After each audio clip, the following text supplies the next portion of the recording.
Durante más de 30 años he trabajado entre mesas de restaurante, barras de cocina y salones de eventos. Y durante todo este tiempo me he dado cuenta que la vida es muy parecida a estar sentado en la mesa de un restaurante. Es decir, depende de dónde estás sentado para que tengas una opinión de las cosas o de lo que te pasa o de tu entorno. Pero basta con que te muevas de puesto para que le des un giro a las cosas y puedas tener una opinión completamente diferente. Durante todo este tiempo mi trabajo no ha consistido nada más en servir platillos o preparar bebidas. He aprendido a darle lectura a las personas, a ciertas situaciones.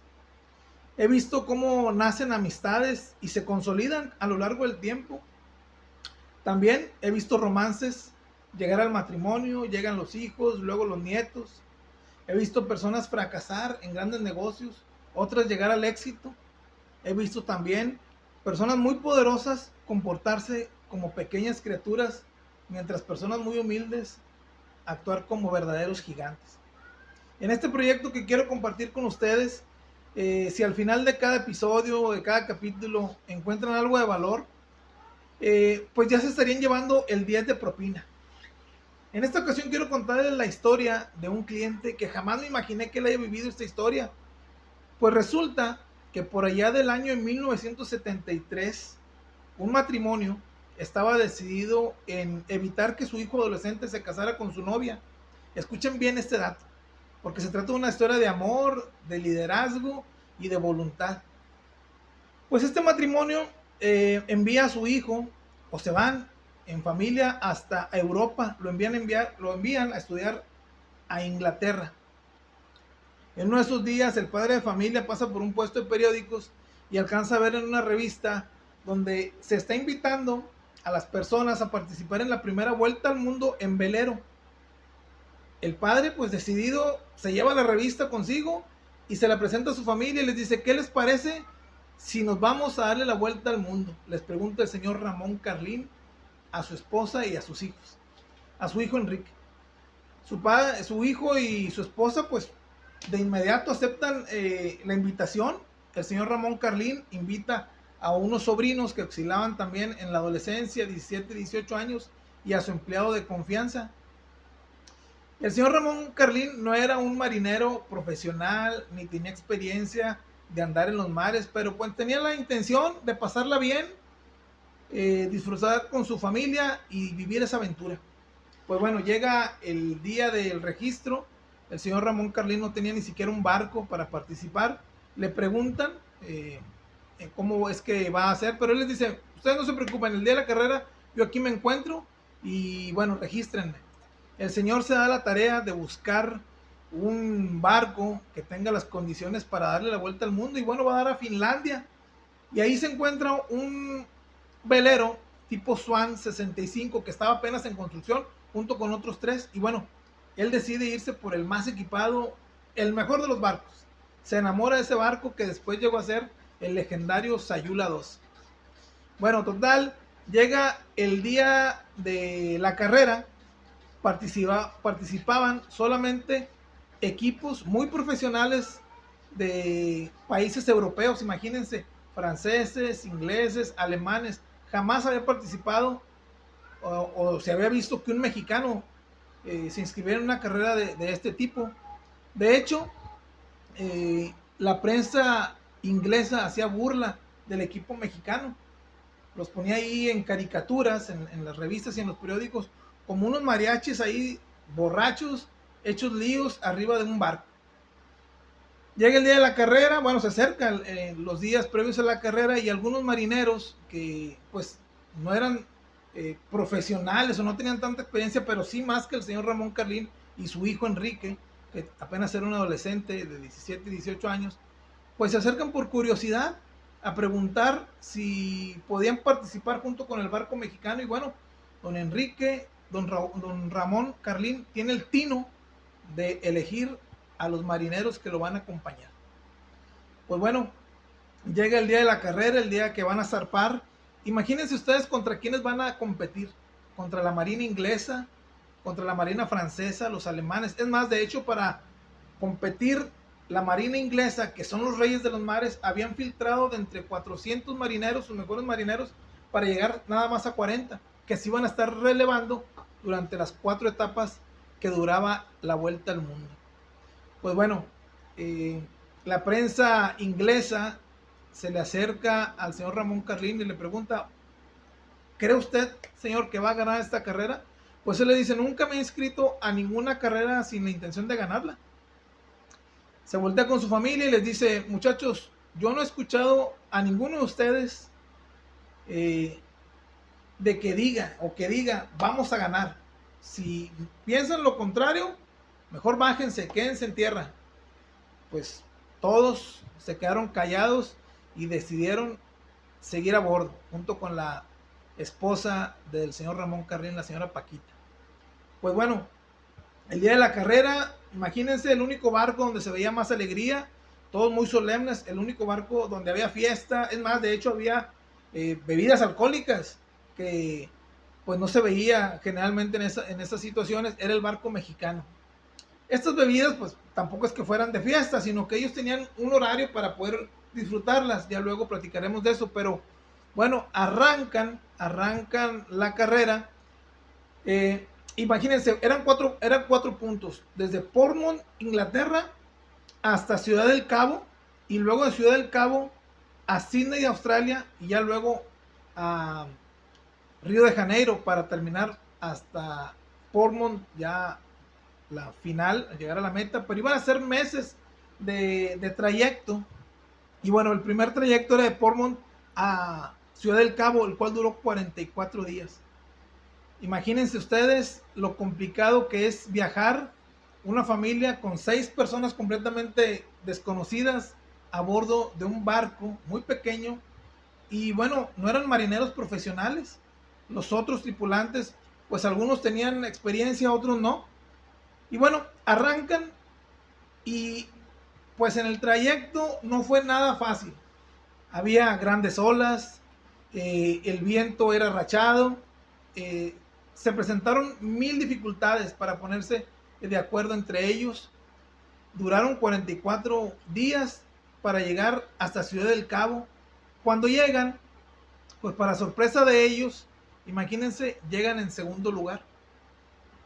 Y bueno, esto fue para ellos como que un aliciente y se quedaron sorprendidos, pues no pensaban llegar en segundo lugar. Eran 17 participantes, 17 países participantes y el único latinoamericano pues eran los mexicanos. Pues esto los anima a seguir adelante. Pero la siguiente etapa era una etapa muy complicada. ¿De qué estamos hablando? De un trayecto de Ciudad del Cabo a Sydney que se le llaman los 40 rugientes. Es decir, ahí lo que corre libremente es el viento, por eso se le llaman los 40 rugientes. No hay tierra firme ni nada que lo detenga. Y bueno, arrancan la segunda etapa de Ciudad del Cabo a Sydney. Imagínense ustedes, olas de tamaño de un edificio de 6-7 pisos delante del velero Sayula 2. Muchas embarcaciones perdieron tripulantes, cayeron al agua. Algunas otras embarcaciones abandonaron la carrera. En el caso del Sayula 2, pues en una de esas noches donde el viento arreciaba, les cayó encima una ola tremenda, tanto así que 2 tripulantes de esa embarcación por poco caen al agua. El barco literal dio una maroma en el agua. Lo que pasó fue que perdieron sus comunicaciones, es decir, el radio, todo tipo de comunicación que llevaban lo perdieron, porque literal el barco dio una vuelta. Los marineros creyeron que el mástil había agujerado el velero, pero pues no fue así. Lo que sí es que imagínense, para esos años pues no había internet, no había satélites, no había GPS, nada. Con lo que contaban para comunicarse lo habían perdido. Es más, en tierra los dieron por muertos. Pensaron que pues se habían perdido porque pues, no tenían comunicación con el Sayula 2. Pero ellos siguieron adelante. Imagínense unos jovencitos, inexpertos, una familia mexicana que pues estaba decidida a pasarla bien, pues estaba enfrentando a estos retos. Finalmente llegan a Sydney, Australia, las personas en tierra estaban sorprendidas porque los habían dado por muertos. Es más, ellos mismos, los marineros, el señor Ramón Carlín, su hijo Enrique y los demás tripulantes, sí creyeron que iban a morir. Pero llegaron a Sydney, Australia, y bueno, ya cuando llegan ahí a tierra, pues el señor Ramón Carlín le llama a su esposa por teléfono y le da un montón de excusas y le dice que va a abandonar la carrera. Su esposa Paquita le dice, si tú abandonas la carrera, nos divorciamos, Ramón. Tú no empezaste esto para no terminar. Fíjense qué importante elección una pareja de este tipo. El señor Ramón Carlín, pues lo que hace es seguir en la carrera. Y ahora iban con rumbo de Sydney a Río de Janeiro. En ese trayecto, pues siguen avanzando, pudieron reparar un poco ahí la embarcación, van avanzando, algunos barcos en ese trayecto abandonan la carrera, por ejemplo, uno de ellos fue la embarcación francesa, abandonó la carrera, otros barcos perdieron a tripulación que cayó al mar, y el Sayula 2 iba partiendo el mar, ahí iba, no perdía el paso. Ellos habían salido siendo unos marineros inexpertos, pero para estas alturas ya eran otras personas. El señor Ramón Carlín, como comandante o como capitán de la embarcación, pues tenía que tomar decisiones. El agua era tremenda, el viento era rachado, la tripulación poco dormía porque pues no había forma, porque las olas eran tremendas, traían vómito generalmente todos los días por lo difícil que era la situación. Llegan a Río de Janeiro y bueno, llegaron en buena posición y eso les da el aliciente para seguir adelante. Pero bueno, faltaba el último trayecto, que era de Río de Janeiro a Portsmouth, Inglaterra. En ese trayecto tampoco era nada fácil. Hay muchos bloques de hielo, iceberg, y bueno, ahí nada más se llama Cabo de Hornos ese trayecto, y nada más marineros experimentados podían o han pasado por ese trayecto. Pues el señor Ramón Carlín toma una decisión muy importante, sacrificar su posición o la velocidad de su velero, el Sayula 2, porque el Sayula 2 ya estaba muy golpeado, es decir, el mástil principal ya tenía mucho desgaste, y si ponían la vela principal había el riesgo de que el mástil se quebrara. Entonces decidió avanzar más despacio, sin poner la vela más grande, y también tomó otra decisión, irse más alejado de las otras embarcaciones para evitar los bloques de hielo y los iceberg. Para él era más importante llegar, aunque fuera no en la mejor posición, pero sí llegar con bien a la meta. Ellos van avanzando y nadie sabe qué pasa con el Sayula porque pues no tenían comunicación, seguían sin comunicación. El barco iba avanzando porque le habían hecho sus reparaciones, pero no sabían, no tenían idea don Ramón Carlín, su hijo Enrique y la tripulación en qué posición iban. Cuando se van acercando a Portsmouth, Inglaterra, a la meta, ellos alcanzan a ver decenas de embarcaciones muy pequeñas y otros grandes, y alcanzan a ver una multitud de gente, y pues no entienden qué está pasando, y dicen, pues, ¿por qué hay tantas personas y tantas embarcaciones pues ahora sí que en tierra? Cuando van llegando, empiezan a ver a las personas que los vitorean, que los saludan, están aventándoles, arrojándoles botellas de champaña, y bueno, la sorpresa es que habían quedado en primer lugar. Habían llegado en primer lugar, las otras embarcaciones habían abandonado, se habían retirado de la carrera, otras no alcanzaron a llegar, llegaron después, por supuesto. Y bueno, el puente de Londres, que pocas ocasiones lo han abierto, en esta ocasión lo abrieron para la embarcación mexicana, para que pudiera embarcarse ahí cerca del castillo en Inglaterra. Y bueno, al final los felicitan todo el mundo y había sucedido lo inesperado. Esta historia me gusta mucho porque, pues de pronto, ¿cuántas veces nos ha pasado que las personas no creen en nosotros, nos desaniman, nos dicen, ¿cómo crees? ¿Quién te crees? Pero bueno, la historia del señor Ramón Carlín, que también quiero hacer un paréntesis, nos enseña bastante. El señor Ramón Carlín no siempre estuvo en esa posición de poder comprarse un velero y poder hacer una carrera de este tipo. Él había quedado huérfano siendo muy niño, eh, y bueno, aprendió a lo que era el trabajo duro. Trabajó como vendedor de casa en casa, vendiendo electrodomésticos. Y bueno, con el tiempo logró consolidar una empresa de más de 3,000 trabajadores.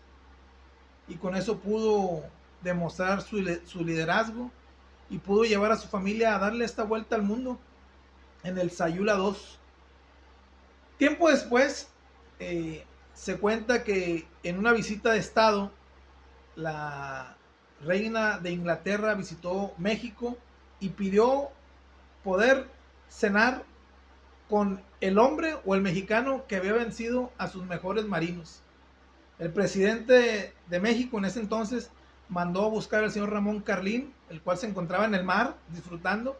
Y bueno, tuvo la oportunidad de disfrutar de una cena presidencial y con la reina en esta ocasión. Cuentan también que el presidente de México, cuando se dio cuenta que había ganado la embarcación Sayula 2, le sorprendió bastante porque, pues México, según él, era una nación de gente trabajadora. Le sorprendió al mismísimo presidente. Pero bueno, esta historia encierra liderazgo, una historia de amor, y precisamente esta historia del joven Enrique que tenía pensado casarse a los 17, 18 años, ¿en qué creen que terminó? Pues bueno, él regresó a México y se casó con esa novia de la cual trataron de impedir que se casara y hasta la fecha sigue siendo su esposa. Les comparto esta historia, ojalá les haya motivado, ojalá les haya encantado como me encantó a mí. Yo la estoy resumiendo a grandes rasgos, búsquenla, se encuentra en internet.